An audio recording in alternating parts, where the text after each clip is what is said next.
परमात्मा ने ये कहा कि देखो भगवान की भक्ति प्रत्येक व्यक्ति कर सकता है और प्रत्येक ही शिक्षित होना चाहिए, ये गलत कर रखा था इन्होंने। तो अब आप सारे शिक्षित हो गए।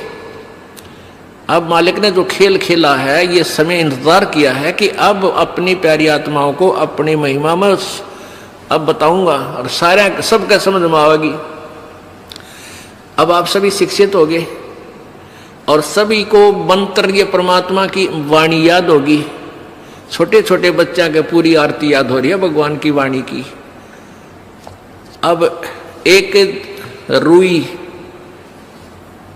एक 1.5 ग्राम 2 ग्राम रुई लगेगी, एक जोत बना दे, खड़ी जोत लगा दी, उसमें घी डाल दिया जितनी आपकी इच्छा है, एक कटोरा भर दे, सारे दिन जलाए, तो उसमें वो घी उसमें डाल दिया और हम अपना मंत्र वाणी सुबह नित्यनेम करें, दोपहर में रमैणी करें, शाम में संध्या आरती करें, ये भगवान की वाणी भी हम बोलते रहते हैं, तो वो भी हवन हो रहा है। उस लकड़ियों वाले हवन की तुलना में ये हवन श्रेष्ठ है, क्योंकि इसमें आप एक 100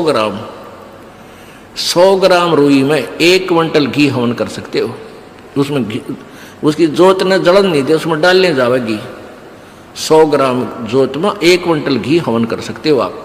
और लकड़ियां में 1 क्विंटल घी हवन करने के लिए कम से कम भी 20 किलो तक कम से कम लकड़ी जला देते हो, तो उन लकड़ियों के जलने से कार्बन डाइऑक्साइड अधिक होती है।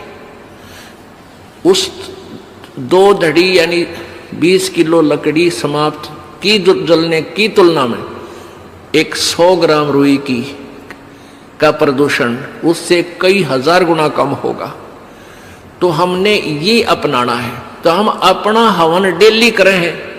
अब क्या करा करते, कोई मृत्यु होगी, बुलाओ गुरुजी ने और हमारा हवन करियो 2 दिन 4 दिन, वो 2 दिन के हवन में किला टूट गया। रोज करो हवन अपना, एक जोत लगा दे, सुता उठ के हाथ पैर धो ले, नहान का ना फुर्सत मिले, कोई जरूरी ना होती नहाना, इसमें नहाए धोए क्या भ्याज है, मन का मैल ना जाए और मीन सदा जल में रहे, धोए बास ना जाए। अंदर से अंत तक साफ हो, हाथ पैर जरूर धो ले, क्योंकि धार्मिक वस्तुओं के हाथ लगाने।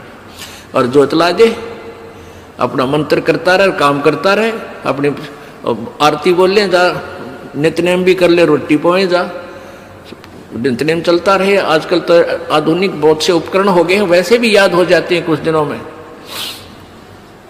और नहीं बैठ कर अपनी किताब लेकर वह पढ़ ले। अब हवन हो गया तो हम अपना काम आप करेंगे। जो बात बनेगी, किसी के बच्चा हो जाता था तो उसने क्या कहा करते, 7 दिन तक तुम, जैसे पहले ज्योति तो सभी जलाते थे, तो क्या कहते थे, 7 दिन ज्योत नहीं जलानी तुमने, 13 दिन वो तेरा गजब हुई हो, 13 दिन रोटी नहीं खाते या तुम और काम ना करते। और किसी की मृत्यु हो जाती है उसमें भी ऐसे कहा करते थे, जैसे जन्म होने पर तो वो जब तक वो छठ ना होती इतने कहा करते, मृत्यु के बाद कहते हैं 13 दिन तक आपने कोई धार्मिक क्रिया नहीं करनी। तेरा गजब हो। परमात्मा रोटी रोज खा रहे हो, किसी दिन भी ना छूटती, ठीक है। कोई प्रिय की मृत्यु हो जाती है, रो पीट के दोपहर तक ना खाओगा, शाम में खानी पड़ेगी, रो पीट के रोटी खानी पड़ेगी। तो ऐसे ही भक्ति परमात्मा का हवन ज्योति डेली आरती रोज करनी है, चाहे दुख हो चाहे सुख हो। ये परित्याग नहीं करना, ये भूख